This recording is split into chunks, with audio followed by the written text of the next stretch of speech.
بھی رجسٹر ہوگا. مور دین دیٹ جی آپ کو اپنا آئی پی رجسٹر کرنا پڑے گا. جو کرنٹ طریقہ ہے وہ یہ ہے کہ آپ کا فون یا آپ کا جو ایکسیس ہے, آپ کا لیپ ٹاپ یا فون یونیکلی آئیڈینٹیفائڈ ہوگا کہ ادھر سے نکلا اور ادھر گیا. اچھا, تو وہ چیز ممکن نہیں ہے کرنا, بیکاز آپ کتنے کریں گے. میرا پاکستان کے اندر اگر ہم اپنی بزنس کمیونٹی پرائیویٹ یوزرز کو چھوڑ دیں, بزنس کمیونٹی کو ہی لیں تو تقریباً 2.3 ملین تو فری لانسرز ہیں, اور یہ وہ لوگ ہیں جو فکس فری لانسرز ہیں. اس کے علاوہ بھی آپ دیکھیں تو تقریباً اتنے ہی دوسرے بھی ہیں جو اپنی انکم جنریٹ کرتے ہیں اس کے تھرو. ایک اور چیز ہے, میں اسی سے کتنے کریں گے آپ, تو یہ پاسبل. صدف کے سوال سے جڑا ایک سوال میرے پاس بھی ہے کہ اگر فرض کریں آپ نے کہا ڈیوائس بھی اس میں ہوگی, جو آئی پی ہوگا, ہر ڈیوائس کا الگ آئی پی ہوتا ہے یا آپ کے انٹرنیٹ کنیکشن کا وہ آئی پی ہوگا اور سیپریٹ ڈیوائسز کے لیے وہ ضروری نہیں ہوگا, تو پھر ہر کسی کے ڈیوائس کی الگ رجسٹریشن ہوگی؟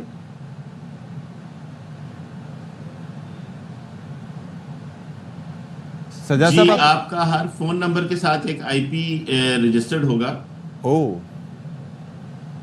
تو یعنی کہ ایک شخص کے کئی آئی پی, جو بھی آپ کا ایکسس کا ڈیوائس ہے اس کا ایک اسٹیٹک آئی پی ہوگا. جی لیکن آپ نے کہا یہ پاسبل نہیں ہے, کیوں پاسبل نہیں ہے یہ بھی ذرا بتاؤ. جی وہ اتنے اسٹیٹک آئی پیز ملک میں موجود ہی نہیں ہیں.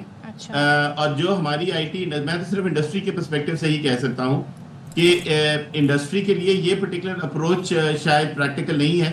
ہم نے خیر ایک آلٹرنیٹ اپروچ بھی دی ہے, ابھی تو خیر لیگل معاملہ ہو گیا ہے بیکاز لیگلی اپیرنٹلی رائٹ ہی نہیں ہے.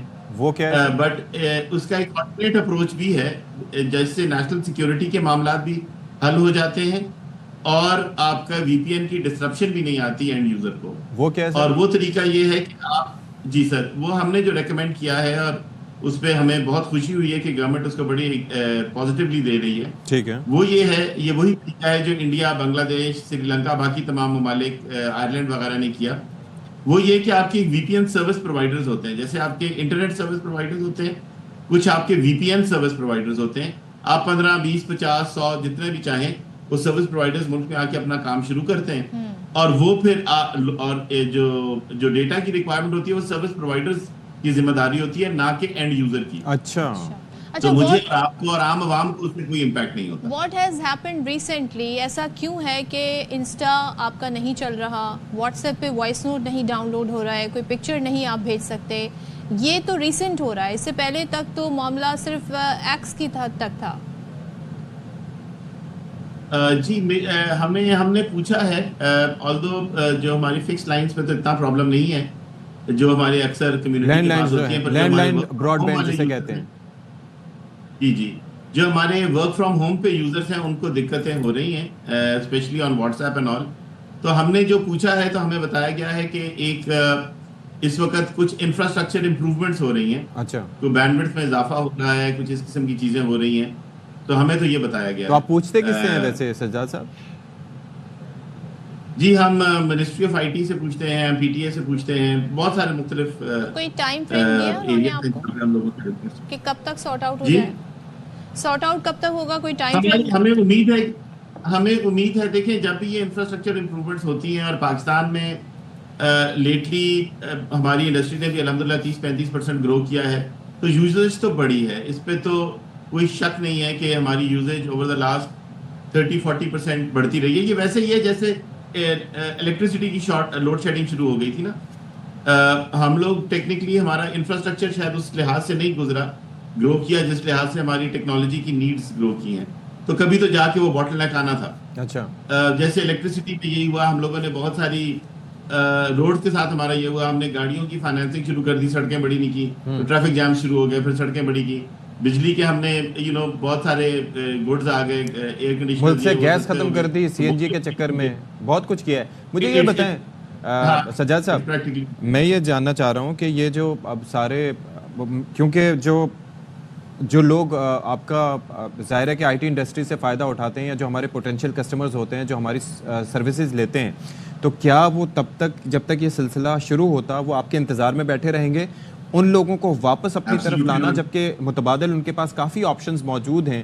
کتنا مشکل ہوگا اور کتنے نقصانات ہوں گے اس سے سجاد صاحب؟ بہت بہت اچھا سوال ہے جی آپ کا. ہم تو یہ چاہ رہے ہیں اور ہم نے ریکویسٹ بھی کیا ہے کہ فل اسٹیم اہیڈ اس پہ کرنا چاہیے. یہ ہمیں اپنے انفراسٹرکچر کے ایشوز کرٹیکل ہیں ہمارے لیے, ہماری انڈسٹری کے لیے, دے آر ایبسلیوٹلی کرٹیکل, کیونکہ یہ واحد طریقہ ہے جو جس سے ہم اپنی گڈز اینڈ سروسز بیچ سکتے ہیں. ہمارے لیے تو یہ سڑک یا شاہراہ کے برابر ہے, اور ایک دفعہ اگر ہمارا کلائنٹ چلا گیا تو وہ کلائنٹ واپس نہیں آتا.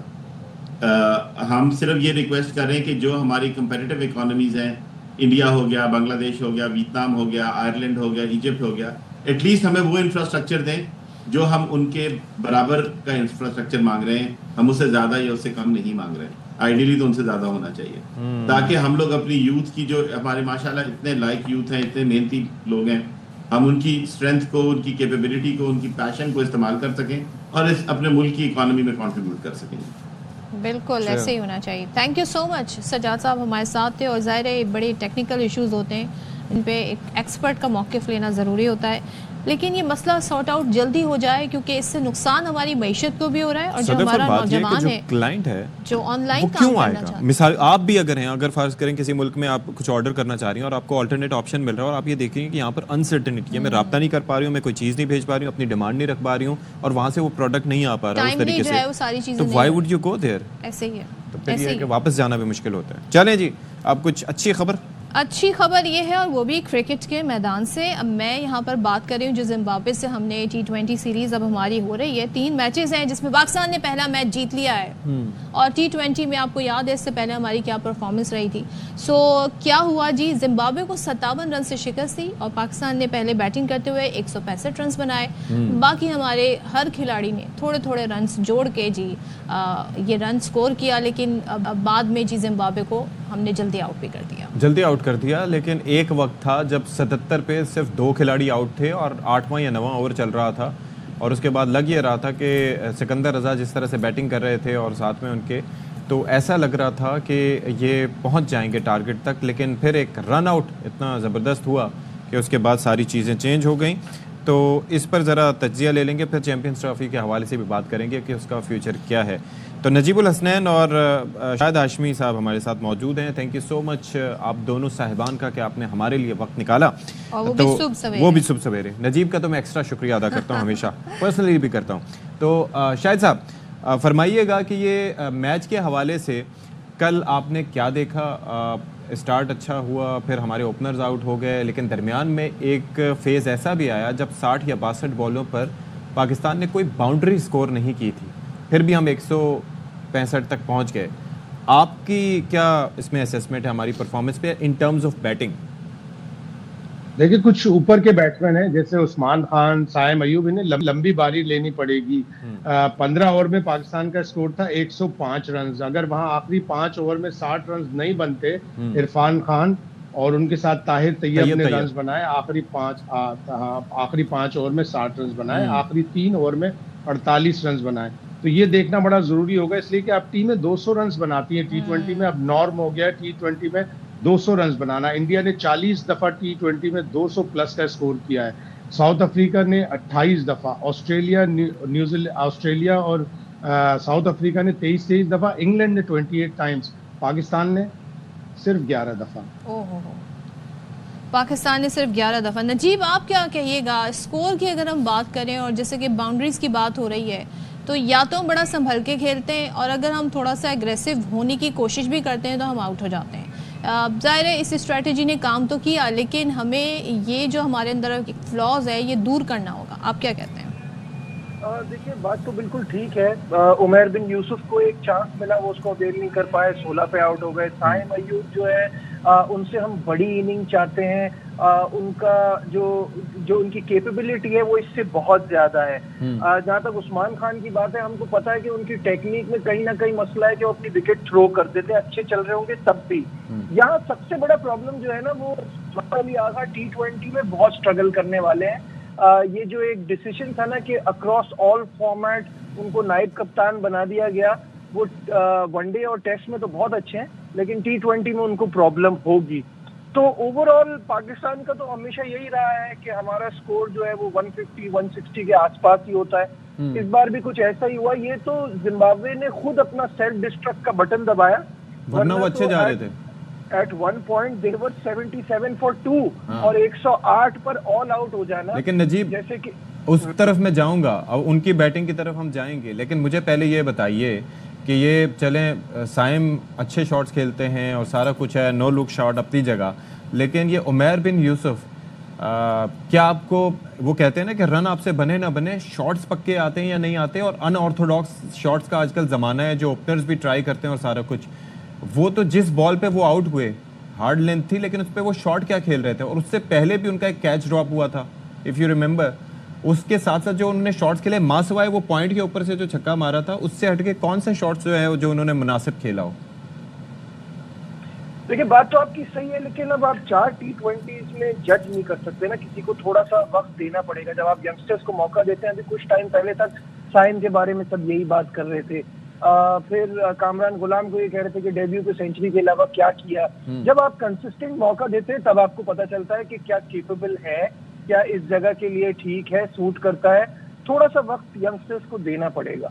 لیکن شاہد صاحب یہ ان آرتھوڈاکس شاٹس کی میں بات کر رہا ہوں, وہ تو شروع سے ہی آپ کو پتہ لگ جاتے ہیں کہ کسی کے اندر یہ ٹینڈنسی ہے شاٹس کھیلنے کی, کس بال پہ کون کیا شاٹ. اچھی بال تو کسی کو بھی پڑ سکتی ہے, لیکن جس طرح کے شاٹس عمیر سے آپ نے, اب ظاہر ہے کہ پاکستان میں ٹیلنٹ کی کمی نہیں ہے, لیکن کیا ہمارے ہاں اس طرف توجہ دی جاتی ہے کہ دنیا تو اب 360 کی طرف جا رہی ہے.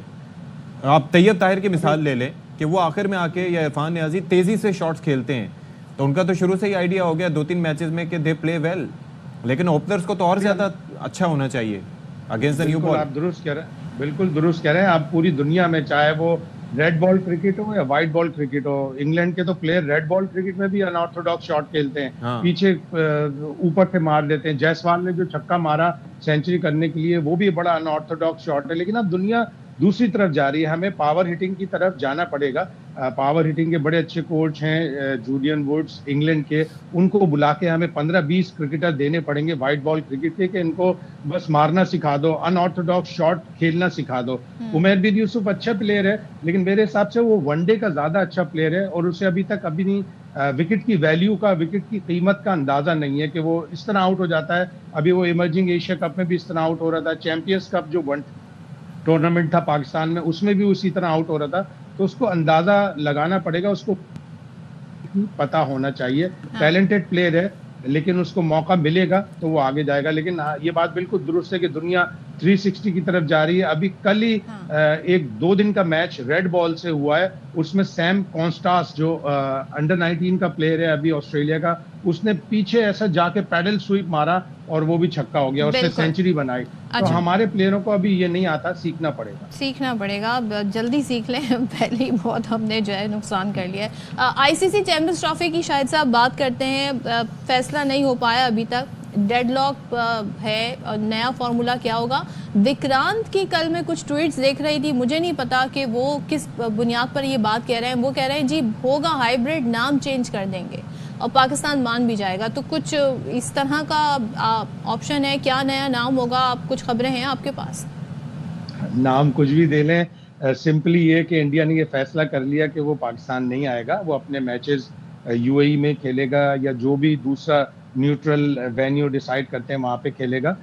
یہ ڈیسائیڈ ہو گیا. اب اس کو ہائیبرڈ کا ماڈل نام دیں یا پارٹنرشپ اینڈ فیوژن, ایک نیا مارکیٹ میں نام آیا, وہ نام دے دیں. پاکستان کو انہوں نے بند گلی میں لے جا کے کھڑا کر دیا تھا, لیکن پاکستان نے بھی اپنے ٹھوس موقف سے کچھ چیزیں منوا لینی ہے. پاکستان یہ کہہ رہا ہے کہ اگلے 3 سال یعنی جو براڈ کاسٹ رائٹس کی جو ڈیل کی ٹینیور ہے 2027 تک, اس میں پاکستان بھی انڈیا نہیں جائے گا. تو انڈیا اس لیے مان لے گا کہ 2026 کا یہ ایک ٹورنامنٹ T20 ورلڈ کپ ہے, اس میں 2 ہوسٹ ہیں, انڈیا اور سری لنکا. تو پاکستان کو سری لنکا میں ڈال دیں گے. اگر پاکستان کی ٹیم اتنی اچھی ہوئی کہ وہ فائنل تک گئی تو پھر مسئلہ ہوگا, اور پھر پاکستان اپنے اس موقف پر قائم رہے کہ اگر T20 ورلڈ کپ کے فائنل میں پاکستان جاتا ہے. چیئرمین پی سی بی کون ہوگا؟ چلیں چیئرمین پی سی بی کی بات ہوئی تھی, ذرا سن لیتے ہیں وہ اس سارے سچویشن میں کیا کہہ رہے ہیں, پھر اس پہ سوال کرتے ہیں. چلیں جی, یہ سلسلہ ہے. تو نجیب ذرا بتائیے گا پھر کیا ہوگا پھر آگے. اب ہائیبرڈ نہ صحیح کچھ اور صحیح, لیکن یہ طے ہے کہ پھر انڈیا نہیں آ رہا یہاں پر. Partnership and fusion, very nice. کوئی فوڈ فیسٹیول لگ رہا ہے یہ تو مجھے کل ایک نئی چیز پتہ چلی ہے, اور وہ یہ ہے کہ ہائیبرڈ کو ہائیبرڈ نہ کہنے سے وہ ہائیبرڈ نہیں رہتا. اس کو آپ کچھ اور نام دے دیں تو وہ بن جاتا ہے. خیر, یہاں ہم کو یہ بھی ایڈمٹ کرنا ہوگا کہ پاکستان کے پاس ٹو بگن زیادہ کچھ آپشن تھے نہیں. یہ معاملہ اسی طرف جانا تھا. یہ کریڈٹ تو ان کو جاتا ہے کہ انہوں نے ایٹ لیسٹ آواز اٹھائی, تھوڑا شور مچا کے ہمارے ساتھ ناانصافی ہوگی تو ہم بھی رول اوور نہیں کریں گے, ہم بھی اس پہ بات کریں گے. یہ تو چلو انہوں نے کیا, بٹ اپنے موقف سے پیچھے ہٹنا جو پتہ ہی تھا کہ یہ ہونا ہے تو اس کو آپ کوئی بھی نام دے دیں. میرا صرف ایک ہی پوائنٹ ہے, کسی فالس پرومس میں مت آئیے گا. اس بار آپ جو بھی چیز لائیں وہ کنکریٹ لائیں, ریٹن گارنٹی ہو, کیونکہ یہ ہم 10 سال پہلے سب دیکھ چکے ہیں. جب بگ 3 کا معاملہ ہوا تھا 6 سیریز ہوں گی, یہ ہوگا وہ ہوگا, جب اس کے بعد ہمیں کچھ بھی ہاتھ میں نہیں آیا. تو اس بار ہم جو کریں وہ فل پروف کریں. آگے کے لیے اگر کوئی کمٹمنٹ لے رہے ہیں تو وہ سوچ سمجھ کے کریں. اچھا ایک چیز مجھے بس بتا دیں, وہ شاہزیب کی پرفارمنس پہ جو انڈر 19 میں اس نے کی ہے, he batted beautifully against India, اور ابھی بھی he is batting right now I believe. Your thoughts on it Najeeb? یار اچھا ٹیلنٹڈ لڑکا ہے. دیکھیے ابھی بس پرابلم ساری یہی آتی ہے کہ ہمارے انڈر 19 اور انٹرنیشنل جو پاکستان ٹیم ہوتی ہے اس میں گیپ بہت زیادہ ہوتا ہے. یہاں تو بہت اچھے دکھائی دے رہے ہیں, بٹ ان کو کنٹینیوس گرومنگ کی اور اپنے گیم کو آگے بڑھانے کی بہت ضرورت ہوتی ہے. ٹھیک ہے, چلیں, تھینک یو سو مچ. شاہد ہاشمی اور نجیب ہمارے ساتھ تھے. تو ایونچولی ہونا یہی تھا, لیکن ایٹ لیسٹ پاکستان نے اپنا موقف رکھا, اور دیکھتے ہیں جی اب آگے. منڈے ہے آج, بس ہم ٹیوزڈے کو ہمیں کیا پتہ چلتا ہے. ہم سوچ ہی سکتے ہیں اور کیا کر سکتے ہیں, اور ہم دکھ کا اظہار ہی کر سکتے ہیں اور کیا کر سکتے ہیں. صدف عبدالجبار, چلیں اب آپ کے دکھوں کو ذرا میں کم کر دوں. وہ کیسے؟ اور آپ کے لیے میں بڑی کچھ زبردستی ایک ایسا آپشن لے کر آتی ہوں, ایک آفر لے کر آتی ہوں. تنخواہ بڑھا رہی ہیں؟ تنخواہ بڑھانے میرے اختیار میں نہیں ہوتی تو میں سب کی تنخواہ بڑھا دیتی. میں ایسی سی او بنتی کہ میں سب کی تنخواہ بڑھا دیتی, اور پھر کمپنی جو ہے نا وہ ڈوبنا شروع ہو جاتی. خیر, میں جو یہاں پر بات کر رہی ہوں وہ یہ ہے کہ آج کے زمانے میں جو اتنی مہنگائی ہے, ہم تصور بھی نہیں کر سکتے کہ ہم گولڈ کا کچھ بنا لیں. میجورٹی کی میں بات کر رہی ہوں, ایسے ہی ہے. لیکن یہاں پہ میں آپ کو گولڈ سیو کرنے کا آپشن بتا رہی ہوں, اور وہ کیسے, کہ کس طرح کر سکتے ہیں. وہ آپ اپنی شاپ, یعنی آپ شاپنگ بھی کر رہے ہیں اور گولڈ سیو بھی کر رہے ہیں. وہ کیسے, ایسے کیسے ہو سکتا ہے؟ یہ کیسے ممکن؟ یہ ایسے ممکن ہے, بتائیں. وہ ایسے ممکن ہے کہ جی آپ اور ہمارے ناظرین آپ شاپنگ کر سکتے ہیں, گولڈ سیو کر سکتے ہیں, اور کتنا کریں گے؟ 80%. لیکن یہ کیسے ممکن ہے صدف؟ How is that possible? تو دنیا کی جو سب سے پہلی اور بڑی ایک یونیک آفر کی میں بات کروں گی, گولڈ سیونگ ایگزیبیشن ہونے جا رہی ہے. AR گولڈ اسٹریٹ ایگزیبیشن ہو رہی ہے یہ, اور اس کو آرگنائز کر رہا ہے AR گلوبل. اور AR گلوبل کے ذریعے آپ کو پتا ہے بہت سارے پروجیکٹ جو ہیں اس وقت شروع ہو چکے ہیں اور بڑا زبردست کام ہو رہا ہے. تو یہ 5 دسمبر سے اس کا آغاز ہونے جا رہا ہے مکی PC ہوٹل کراچی میں. تو 5 دسمبر سے آپ اگر جاتے ہیں اس ایگزیبیشن میں تو آپ بہت کچھ ایکسپیرینس کر سکتے ہیں, 80% گولڈ بھی سیو کر سکتے ہیں. نہیں تو یہ ویسے اپنا آپ کیسے یہ ایکسپیرینس کریں گے؟ اور دوسرا اپنے روزمرہ معاملات میں صدف یہاں پیسے نہیں بچتے, گولڈ کیسے سیو کریں گے؟ تو یہ میں آپ کو بتا دیتی ہوں. اس کے لیے جی آپ ایکسکلوسیو فیشن برانڈز جو ہیں وہاں پر ہوں گی, یعنی جو ایگزیبیشن ہوگا, ایگزیبیشن اس میں آپ فائدہ اٹھا سکیں گے. Jewellery, grocery, domestic, international, air tickets ہوں گے, health, education, celebrity meetups ہوں گے. تو یعنی کہ آپ جو ایک کہتے ہیں نا اپنی ڈومیسٹک جو آپ اکانومی چلاتے ہیں, گروسری کرنے جاتے ہیں, آپ یہاں جا کر بھی بہت ساری خریداری کر سکتے ہیں. وہ پیسہ یہاں پہ ایلوکیٹ کر سکتے ہیں, اور جب آپ ایسا کریں گے تو آپ 80% گولڈ سیو کر سکیں. چلے زبردست. تو پھر آپ سب اپنے دوستوں اور فیملی کے ساتھ ضرور جائیں AR گولڈ اسٹریٹ ایگزیبیشن میں, اور شاپنگ پر کریں سیو ان گولڈ. تو یہ بڑا اچھا ہے بھائی, زبردست ہے جی, جانا چاہیے. تو ہم نے آپ کو کتنی زبردست ٹپ بتائی ہے, کتنا فائدہ آپ اٹھا سکتے ہیں. 5 دسمبر سے ایگزیبیشن شروع ہونے جا رہی ہے, تو آپ اس سے بھرپور فائدہ اٹھائیے. جائیں جی, گولڈ بچائیں. مہنگا ہو رہا ہے ویسے بھی بہت زیادہ. بریک لیتے ہیں.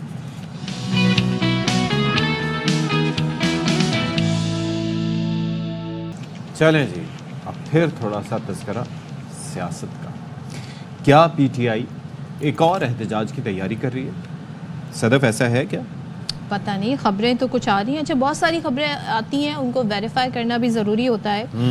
اب یہ ہے لیکن وزیر اعلیٰ جو KP ہیں انہوں نے کہا ہے کہ احتجاج کی کال بانی PTI نے دینی ہے, اور اس پہ ہم دیکھ رہے ہیں کافی زیادہ پارٹی کے اندر بھی بہت ڈیبیٹ ہو رہی ہے پچھلے ہی احتجاج کو لے کے. ان کی ہر کال پر ہم ہر دم تیار ہیں, یہ کہتے ہیں وزیر اعلیٰ KP. ساتھ ہی وہ کہتے ہیں اسلام آباد میں 3000 کارکنوں کو گرفتار کیا گیا, کئی لاپتہ ہیں. اور اس کے علاوہ مزید وہ کیا فرما رہے ہیں, ذرا سن لیتے ہیں. ایک ڈیمانڈ کر رہے ہیں اپنے اس کی رہائی کی, کہ جو اس وقت بے گناہ جیل میں ہے. فی الحال تو ہمارے جو زخمی ہیں